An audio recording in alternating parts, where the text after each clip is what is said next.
Hi, my name is Marlaine Cover, and I'm often called Mama Marlaine. That's the pen name for my book, Kissing the Mirror, Raising Humanity in the 21st Century. I'm a social entrepreneur, passionate about promoting a more proactive educational process for life skills used daily. And I am also the founder of an international consciousness movement called Parenting 2.0. Parenting 2.0 recognizes every adult as part of the parental generation and advocates proactive education for life skills. My superpower, I think really just one, and that is love. Really knowing that we are love, love learning, love literacy, as I like to say. And I come by that simply because humans, when they are loved and loving others, they thrive. They glow. So just working with that and really making that my compass, that to me has been the greatest tool, really just to stay anchored with that. It's kind of an unfolding, I think, really, the consciousness. I can pick moments in time when I felt loved myself. One of those moments, a very pivotal moment in my own life, I actually suffered postpartum depression after having my second daughter. And I was arguing a lot with my husband. We'd been married 7 years. We didn't have high competency emotional literacy skills for knowing how to work through our problems. So I separated initially from him, and then I got depressed that in separating from him, I felt like a failure as a mother and a wife. And I actually ended up attempting suicide.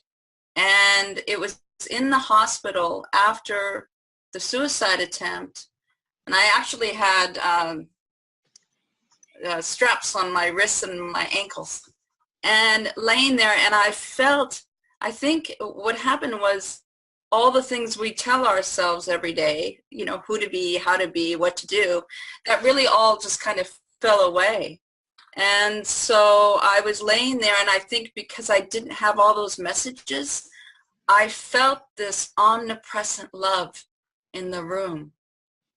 And I felt deeply loved. And it was almost like hearing, they say the mind, once expanded by an idea, it cannot go back to its original dimension. And once I felt that love, it was almost like a song or a vibration that you want to feel again.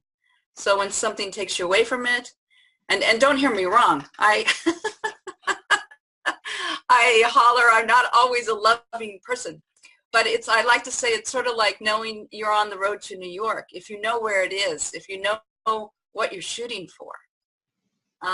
So that it became a compass. So yes, I absolutely struggle like every human being with all kinds of things.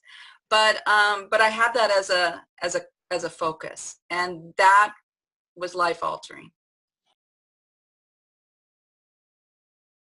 I think we are each born, we're each a miracle. We can't build a human being in a laboratory.